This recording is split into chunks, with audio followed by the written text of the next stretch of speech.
Okay, hari ni macam saya kata tadi, hari ni kita nak buat dua benda. Sambung lagi dua benda, iaitu kita nak buat jenaam dengan lejaam. Okay. So jenaam ni, okay, apa yang orang kata, kita tengok step 10. Step 10 ni kata, jenaam ni hanya melibatkan maklumat baki awal. Okay. Kalau melibatkan baki awal ni, katakanlah awak dah buat untuk, awak dah start berniaga pada bulan tahun 2018.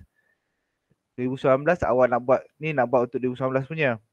So kalau kita nak buat 2019, that's mean kita kena ambil baki awal daripada uh, tarikh akhir Disember 2018 punya Piagam Utara Kewangan sebagai baki awal.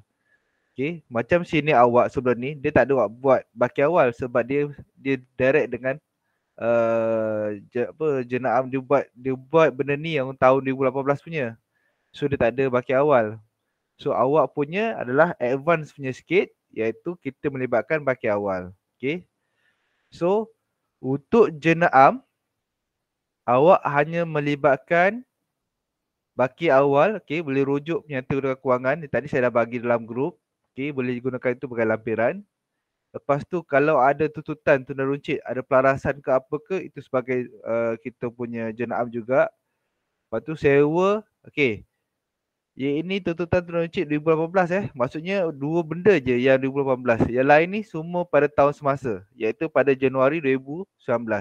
Sewa, gaji, Kerespo, PKC, SIP, PSN, faedah sewa beli dan simpanan tetap. Mana nak tahu ni benda ni? Okay. Sewa dah termaktub dalam kita punya apa? Agreement Kan ada agreement kan? Kau punya buat bekal. So sewa agreement. Cikgu. Okay. Gaji awak tengok dekat jadual gaji awak tu. Jadual gaji awak panggil. Kan gaji perkeso SIP ni tengok dekat awak punya catatan jurnal jadual pembayaran gaji. Betul tak? Jadual gaji. Betul cikgu. Okey. Lepas tu peruntukan susun nilai ni tengok dekat jadual susun nilai. Faedah sewa beli pula tengok dekat hire purchase punya. Okay, simpanan tetap tengok dekat awak punya pelaburan punya investment. Okay, semua benda-benda ni kena tengok dekat file masing-masing. Mana dia tengok dekat dia punya borang masing-masing. Okay. So untuk nak buat yang ni, kita kena pastikan kita dapat dahulu kita punya maklumat. Okay. Pertama sekali nak dapatkan maklumat daripada Penyata Kedudukan Kewangan 2018. Okay. Dia sama macam jenaam yang awak buat, tapi kita nak olahkan sikit. Dia cuma macam lebih kepada bank control book, iaitu kita hanya gunakan debit, kredit, baki. Okay, masih lagi sama, iaitu tarikh, perkara, kumpulan akaun, reference, debit, kredit, baki. So cara yang pertama adalah kita continue. Kita tengok kita tengok apa dia. Okay, awak boleh ambil je yang sini ataupun yang bahagian ini pun boleh, tak ada masalah. Okay, klik kanan macam biasa, move copy, pergi ke akhir sekali, tekan klik copy, awak dapat yang nombor 2 punya. So kat sini awak tukar kepada BA, jenaam. So dekat atas ni awak tukar daripada Buku Kawalan Bank kepada sini, tukar kepada jenaam. Okay. Yang lain-lain ni awak tukar, awak terus padam. Padam semuanya. Kecuali jangan padam debit dan kredit.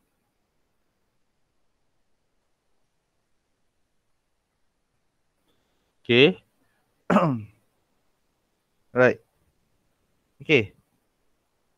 Untuk yang baki awal, okay, untuk yang baki awal ataupun untuk yang kita nak buat jenaam ni, kan dia kata first kali kita kena buat adalah baki awal. So tarikh mestilah tarikh pada 1 hari bulan 1 2019 punya. Okay, yang pertama sekali yang ini. Alright. Yang kedua perkara adalah perkara kita letak sebagai baki awal. Okay, perkara ini adalah baki awal. Macam tu. Right. And then bila kata baki awal, yang ini awak kena tengok base pada awak punya kumpulan akaun. Okay.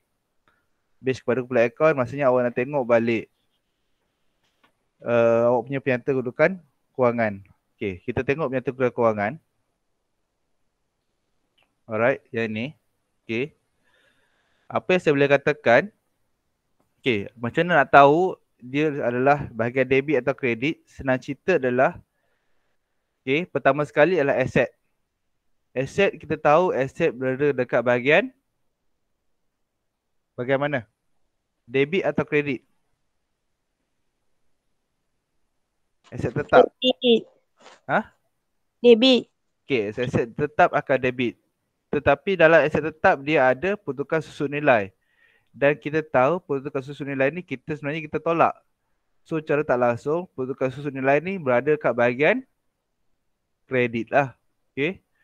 So aset yang bahagian debit cost. Okay. So yang lain-lain ni semua jadi bahagian debit. Maksudnya nanti bila awak buat, awak letak kat bahagian debit. Contoh yang pertama adalah saya buat adalah aset 100. Okay. Yang bagi nama kenderaan. Dengan rujukan, okay, rujukan adalah macam rujukan awak punya buat jenayah. Okay. PA 01 019. Okay. So amount dia awak tengok dekat bahagian ini. Ambil satu persatu. Kalau kenderaan, komputer. Okay. Tapi bila awak nak buat untuk yang bahagian ini, awak kena masukkan PSN kenderaan. Tapi letak bahagian kredit. Okay. Okay, nasihat saya nak bagi cantik adalah awak buat mengikut debit atau kredit. So maksudnya kita settlekan debit dahulu, baru kita cerita kredit. Okay. Okay. Yang seterusnya adalah saya nak bagi tahu dekat bahagian bawah ni, liability jangka panjang.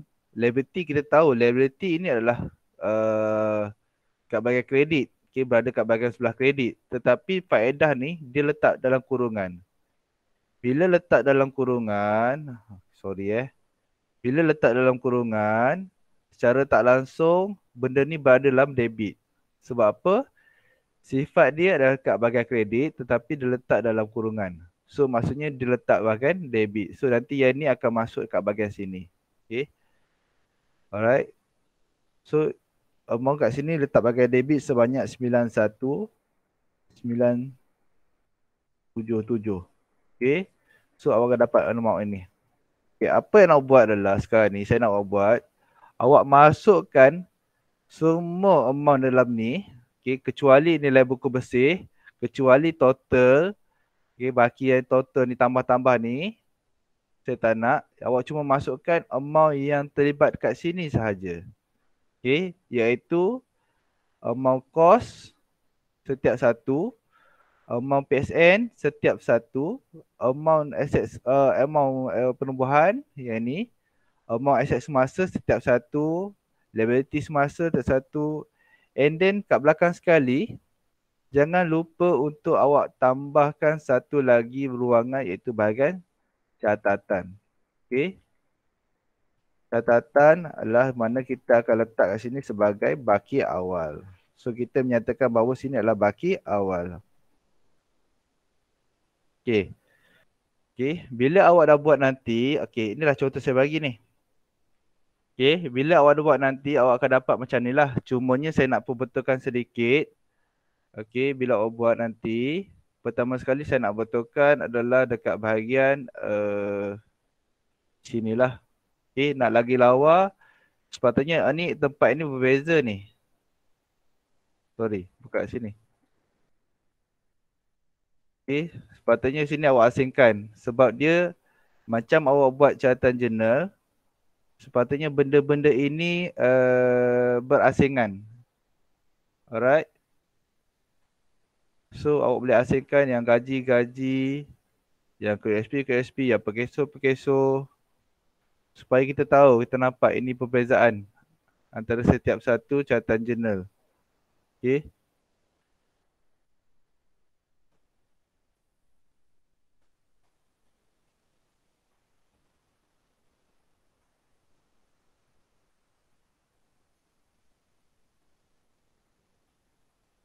Alright. So, okay. So nak lagi lawa adalah awak buat macam ni asingkan Okay, cuma betulkan. Sepatutnya sini dah jadi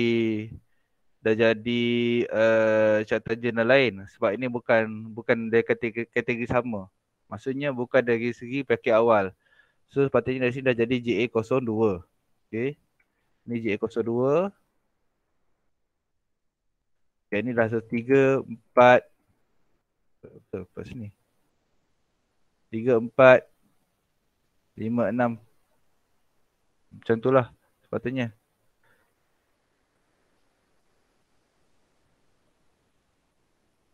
Okay. Alright. So setakat ni ada masalah tak pasal ni? Ada tak faham tak? So untuk baki awal ni kita ambil daripada penyata kedudukan kewangan Disember 2018. Okay. Untuk baki awal. Kita ambil ni jadikan kita punya catatan jurnal untuk GA01 sebagai rekod baki awal. Yang ini tengok balik pelarasan. Ada pelarasan tak? Okay.